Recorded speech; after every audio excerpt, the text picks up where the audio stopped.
An exciting day for football fans as Sunday Night Football makes its return to NBC for the 10th year. There's plenty of sports action all day. Our Julie Bueller joins us live in the newsroom with the highlights. And Julie, that was an exciting ending to our game, wasn't it, here? It sure was, Angela. It was a full day of NFL action. And after the Cowboys earned the 27-26 victory, we just found out that their receiver Des Bryant is out 4 to 6 weeks with a broken foot. Still, over the day, new ink was laid in record books. Some teams enjoyed memorable moments, while others suffered through forgettable games. We saw surprising comebacks, the drama of overtime, and yes, of course, there's plenty to talk about. We'll start in San Diego, where the Chargers posted a massive comeback against the Detroit Lions. It was an impressive display and a total team effort. The Bolts trailed 21-3 early in the second quarter, but then they scored 30 unanswered points with big plays from Keenan Allen, backup tight end Ladarius Green, Danny Woodhead, and rookie Melvin Gordon. Phillip Rivers had a big game, throwing for more than 400 yards and tying Chargers legend Dan Fouts with 254 career touchdown passes. Final in San Diego, Chargers win in comeback fashion, 33-28. The Buffalo Bills, behind a new head coach, new quarterback, new running back, and a whole new attitude, offered the favorite Indianapolis Colts a clinic in physical football. They got the win 27-14, but at one point actually had a 24-0 lead. The Bills could not have gotten off to a better start. Meanwhile, in Oakland, well, the Raiders really couldn't have gotten off to a worse start. Also behind a new head coach and what was supposed to be new hope, but it started badly and really got worse. Quarterback Derek Carr left the contest with a hand injury.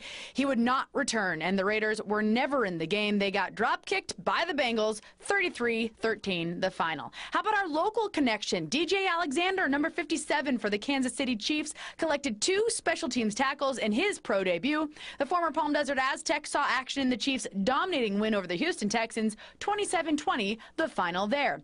And how about the game in Tampa Bay? For the first time in NFL history, 2 top picks in the draft faced off at quarterback in kickoff weekend. Jameis Winston, leading the Bucs, was taken first, and Marcus Mariota was selected number 2 by the Titans. But scouts thought Mariota was, quote, too nice to be an NFL quarterback. Well, all he did in his debut was throw for 4 touchdowns in the first half.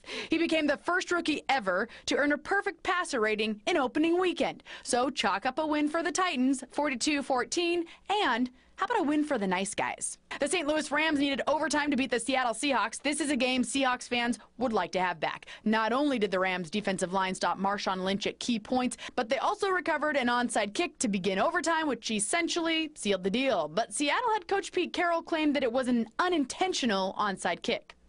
Still, the Seahawks, the defending NFC champions, are without a key defensive player in Cam Chancellor, who's holding out for new contract negotiations. And his replacement, Dion Bailey out of USC, tripped and gave up the tying score to the Rams.